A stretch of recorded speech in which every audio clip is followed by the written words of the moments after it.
નમસ્કાર વિદ્યાર્થી મિત્રો, ફરી એકવાર તમારું સ્વાગત છે અમારી આ યુટ્યુબ ચેનલમાં. તો મિત્રો, આજે આપણે આ વિડીયોમાં સામાજિક વિજ્ઞાનનું પ્રશ્ન બેંક જોવાના છીએ. કયા વિષયનું પ્રશ્ન બેંક જોવાના છીએ? સામાજિક વિજ્ઞાનનું પ્રશ્ન બેંક એટલે કે એકમ કસોટી જોવાના છીએ. ધોરણ રહેશે આપણું ધોરણ 6 રહેવાનું છે અને વિષય છે આપણો સામાજિક. સમય રહેશે આપણો 1 કલાક. કુલ ગુણ રહેશે 25. તારીખ છે મિત્રો 14/9/2024. પ્રકરણ રહેશે મિત્રો 1, 2, 1, 2, 3, 9 અને 14. એટલે કે પહેલું પ્રકરણ, બીજું, ત્રીજું. પહેલું છે મિત્રો કયું રહેશે આપણું? ઇતિહાસ જાણવાના સ્ત્રોત છે. બીજું છે આદિમાનવની સફર ને ત્રીજું પ્રાચીન નગરો છે. 9મા નંબરનું પૃથ્વી છે મિત્રો, પૃથ્વી વિશેની માહિતી. 14મા નંબરનું લોકશાહી સમાનતા વિશેનું પહેલું છે. તો સાહિત્ય તમારે પૂરેપૂરું પેપર સોલ્યુશન જોવાનું રહેશે ને આ મિત્રો પાર્ટ 2 છે, એટલે કે બીજો ભાગ છે મિત્રો. આની પહેલાં આપણે બધા ક્વેશ્ચનના સોલ્યુશન આપણે પાર્ટ 1માં કરાવી ચૂક્યા છીએ. જોવાનું બાકી હોય તો ચેનલ પર અપલોડ થઈ જોઈ લેવાનું રહેશે PDF અને આ ફોટા માટે આપણી વોટ્સઅપ ચેનલ અને જે ટેલિગ્રામ ચેનલને જોઈન કરી લેવાની રહેશે. ડિસ્ક્રિપ્શનમાં એની લિંક આપેલી છે, ત્યાંથી જોઈન કરી લેજો. તો સાહિત્ય જોઈ લેવા બધા ક્વેશ્ચનના આન્સર કરા. જેમ કે ઈસુ ખ્રિસ્તનો જન્મ પછી હાલમાં કેટલામું વર્ષ ચાલે છે? તો 2024મું વર્ષ. સિંધુ નદી અન્ય કયા નામે? તો A અને B બંને હિન્દુ ઓશન ઇન્ડસ તરીકે. આપણા દેશનું નામ ઇન્ડિયા કઈ નદીના નામ પરથી પડેલું છે? તો સિંધુ નદીના નામ પરથી. શાના પર લખેલું લખાણ લાંબા સમય સુધી ટકી રહે છે? તો શિલાલેખ. તો આ બધા ક્વેશ્ચનના આન્સર આપણે સાહિત્ય મિત્રો કરાવી ચૂક્યા છીએ અને આપણે તમારે જોઈ લેવાના રહેશે. એમાંથી બધા ક્વેશ્ચન આન્સર કરાવી દીધા. આ 15 ને આ બીજા 15 વિકલ્પો આપેલા, વિકલ્પોવાળા ક્વેશ્ચન એના પણ કરાવી ચૂક્યા છીએ. તો આપણે બાકીના ક્વેશ્ચન અહીંથી બાકી છે પ્રશ્ન 3થી, તો એનું સોલ્યુશન હવે શરૂ કરી દઈએ. તો જોઈ તો નીચેના આપેલા દરેક પ્રશ્નોના ઉત્તર માટે આપેલા વિકલ્પમાંથી સાચો વિકલ્પ શોધીને લખો. તો પહેલું છે આદિમાનવો અગ્નિનો શું ઉપયોગ કરતા હતા? તો આદિમાનવો છે અગ્નિનો શું ઉપયોગ કરતા હતા? તો એમાં આપણો જવાબ રહેશે આદિમાનવો છે અગ્નિનો ઉપયોગ કરતા હતા જંગલી પ્રાણીઓથી રક્ષણ મેળવવા, પ્રકાશ મેળવવા અને માંસ શેકીને ખાવામાં. તો જવાબ આવશે ડી.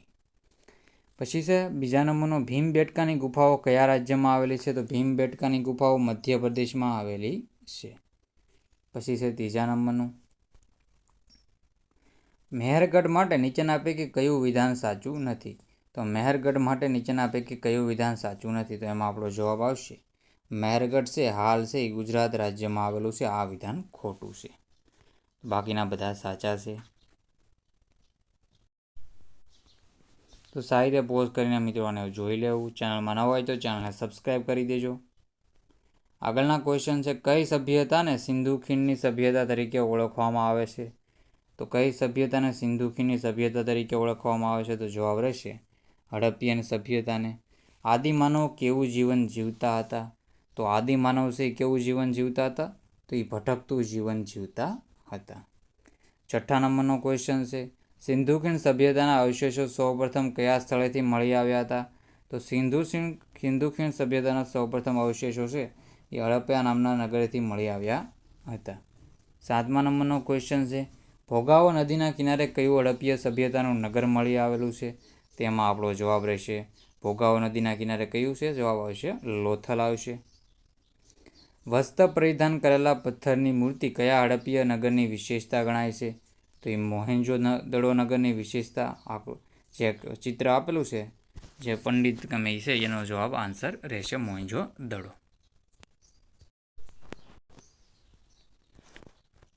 તો સાહિત્ય પોઝ કરીને બધા ક્વેશ્ચનના આન્સર તમે જોઈ લેજો. આપણે હવે આગળના ક્વેશ્ચનના આન્સર સાહિત્ય જોઈ લઈએ. નીચેના પૈકી કોનો સમાવેશ 4 વેદોમાં થતો નથી? તો 4 વેદોમાં સમાવેશ કેનો ન થાય? આયુર્વેદનો સમાવેશ 4 વેદોમાં થતો નથી. તો આગળના ખાલી જગ્યાવાળા ક્વેશ્ચન અહીંથી આવી ગયા છે. તો યોગ્ય શબ્દો વડે આ નીચે આપેલ ખાલી જગ્યાઓ પૂરો. ગમે તે 2. ભીમબેટકાની ગુફાઓ ખાલી જગ્યા નદીની આસપાસના પ્રદેશોમાં આવેલી છે. તો એમાં જવાબ આવશે નર્મદા નદી. શું જવાબ આવશે? નર્મદા નદી. આપણો જવાબ આવશે નર્મદા. પછી છે વરસાદ અને જંગલી પ્રાણીથી બચવા આદિમાનવો કેમાં વસવાટ કરતા હતા? તો એમાં આપણો જવાબ આવશે પ્રાકૃતિક ગુફાઓમાં. પ્રાકૃતિક ગુફાઓમાં. પછી છે લોથલ ખાલી જગ્યા નદીના કિનારે આવેલું છે. તો લોથલ છે એ ભોગાવો નદીના કિનારે આવેલું છે. ભોગાવો નદીના કિનારે આવેલું છે. હડપ્પા અને મોહેંજો-દડો હાલ કયા દેશમાં આવેલા છે? તો હાલ છે એ પાકિસ્તાનમાં આવેલા છે. પછી છે મધ્ય ભારતમાં ખાલી જગ્યા પર્વતમાળા કુદરતી ગુફાઓ મળી આવેલ છે. તો એમાં આપણો જવાબ આવશે વિંધ્યાચલ. વિંધ્યાચલ જવાબ રહેશે. અને ઋચાઓના સમૂહને શું કહેવામાં આવે છે? તો ઋષાઓના સમૂહ મંડળ છે, સુક્ત છે કહેવામાં આવતું હોય છે. તો સાહિત્ય જવાબ જોઈ લો. તો સાહિત્ય તમારે આવી રીતે જવાબ કરી લેવાના રહેશે. આપણે આગળના ક્વેશ્ચન તરફ વધીએ. હવે તો જોઈ તો નીચેના પ્રશ્નોના માગ્યા મુજબ જવાબ આપો. એક વર્તુળ દોરી તેના મુખ્ય અક્ષાંશ વૃત્તો દર્શાવો. તો વર્તુળ આવી રીતે તમારે દોરી નાખવાનું રહેશે. પછી એના અક્ષાંશ વૃત્તો પાડી દઈએ આપણે. તો જોઈ તો આવી રીતે આ એક રહેશે, આ બીજું અને ત્રીજું રહેશે. એ આપણે કરી નાખવું. આ રહેશે મિત્રો. આ રહેશે કયું? કર્કવૃત્ત, આ વિષુવવૃત્ત અને મકરવૃત્ત. આ 23.5 રહેશે, આ 23.5 રહેશે અને 0 અક્ષાંશ વૃત્ત રહેશે. તો આ રીતે તમારે કરી નાખવાનું રહેશે. આ દર્શાવી દેવાનું રહેશે. હું ફોટા સહિત લાવેલો છું તમને. હવે આ બધાના આન્સર એમાં દર્શાવી દઉં. કટિબંધો છે, સૂર્યગ્રહણની સમજ અને ચંદ્રગ્રહણની સમજ આપવાની રહેશે. અમે એક કરવાનું રહેશે, આપણે બધા કરાવી દઈએ છીએ. તો આવી રીતે છે આપણે જોવા આકૃતિ છે. આમાં કર્કવૃત્ત એટલા વિસ્તારમાં રહેલું છે. આ બધો કર્કવૃત્તનો વિસ્તાર છે. આટલો કર્કવૃત્ત આવી રીતે રહેશે. પછી છે આ કેટલું 23.5 છે ઉત્તર અક્ષાંશ વૃત્ત રહેશે. પછી આ 23.5 છે એ દક્ષિણ અક્ષાંશ વૃત્ત રહેશે. અને આ વિષુવવૃત્ત છે 0 ડિગ્રી છે. તો આવી રીતે આકૃતિ છે એની માહિતી તમારે આપી દેવાની રહેશે. જો એટલો વિસ્તાર છે એ કટિબંધ વિસ્તાર રહેશે, ઉષ્ણ કટિબંધ. એ આપણે આગળના ફોટામાં જોઈશું. આ છે સમશીતોષ્ણ, આ સમશીતોષ્ણ અને આ શીતોષ્ણ. શીતોષ્ણ એટલે જ્યાં બરફ વધારે આવેલો છે. આન્સર આવી રીતે રહેશે. સાહિત્ય જોઈ લેજો. પુસ્તકમાંથી જ આ ફોટો છે. જો આવી રીતે બીજો કટિબંધો બધા. જો આ વિષુવવૃત્તમાં ઉષ્ણ કટિબંધ એટલા વિસ્તારમાં આવેલો છે. આ બધું છે વિષુવવૃત્તનો ઉષ્ણ કટિબંધીય વિસ્તાર. પછી આ છે અહીંથી 23.5 થી 66.5 એ બધો શીતોષ્ણ રહેશે આવી રીતે.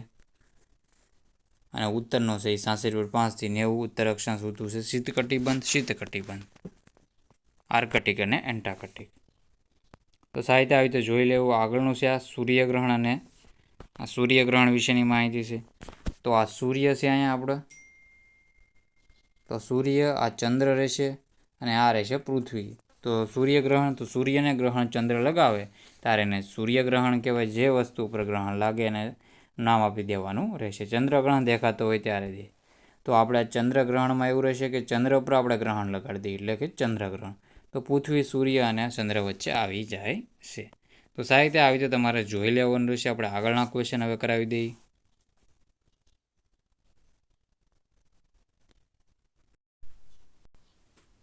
તો આપણે જોઈએ તો આગળના ક્વેશ્ચન છે આપણા દેશમાં લોકો કયા કયા ધર્મો પાળે છે? તો મિત્રો કયા કયા ધર્મો પાળે છે? હિન્દુ ધર્મ છે, મુસ્લિમ ધર્મ છે, ખ્રિસ્તી ધર્મ છે, પારસી ધર્મ છે. તો આ બધા ધર્મો પાળે છે.